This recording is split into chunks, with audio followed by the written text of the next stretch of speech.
একবারে একের একটা তরকারি হয়েছে সেরকম দেখতে হয়েছে দেখেন।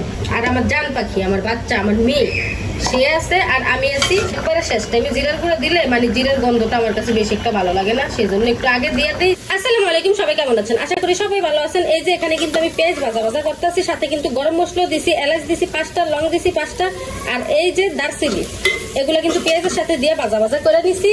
কারণ মুরগির মাংস রান্না করবো সেজন্য। আর মুরগির মাংস রান্না করার জন্য কিন্তু ব্রয়লার মুরগিও ভাজা করতে হয়, তাও আমি ভাইজা নিছি। এখন দিয়ে দিতেছি আদা রসুন বাটা, এই বাটাটাও কিন্তু ভাজা করে নিব এখন আমি।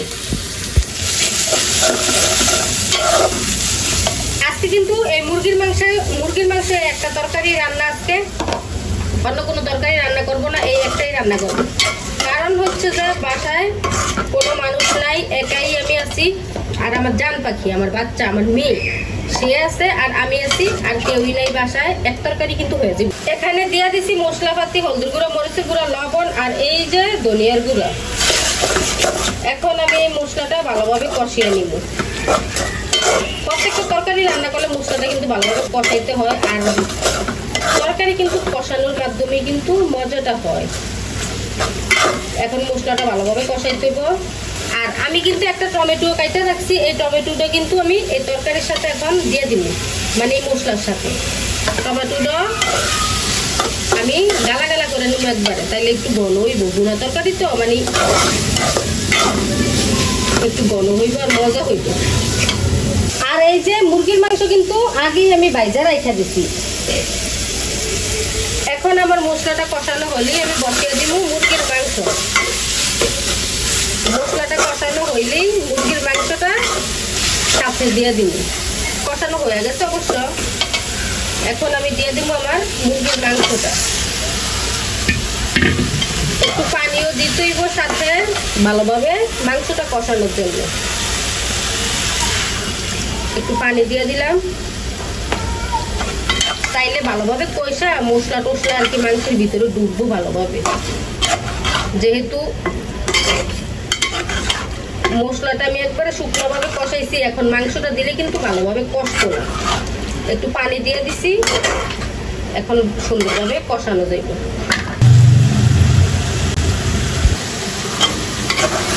মুরগির মাংসটা কিন্তু আমার কষানো হয়ে গেছে গেছে। এখন আমি পরিমাণ মতো জল দিয়ে দিব। রান্না বান্না করতে আসলে মানে যদি 2 মিনিটের লিগে সরা জায়গা, তাইলে আইসা দেখি ঘুরে গেছে নিচ দিয়ে, লাগিয়ে গেছে নিচ দিয়ে, এরকম আর কি হয়।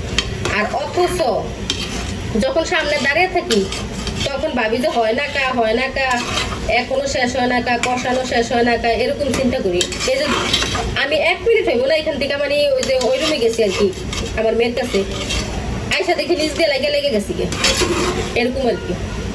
সরলেই দেখি ফুরা জায়গা।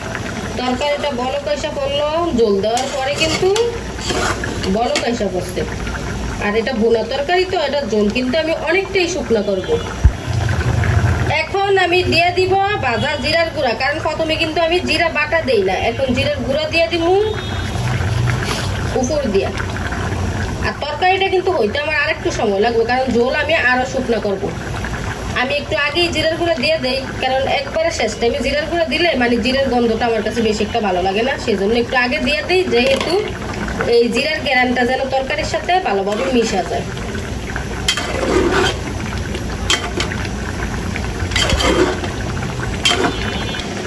মুরগির মাংস রান্নাটা কিন্তু আমার হয়ে গেছে। দেখছেন নি মাশাআল্লাহ দিলে কত সুন্দর দেখা যাচ্ছে, কালারটা খুব সুন্দর হয়েছে। কিন্তু মুরগির মাংসটা এভাবে রান্না করলে আশা করি আপনাদেরও মজা হইব।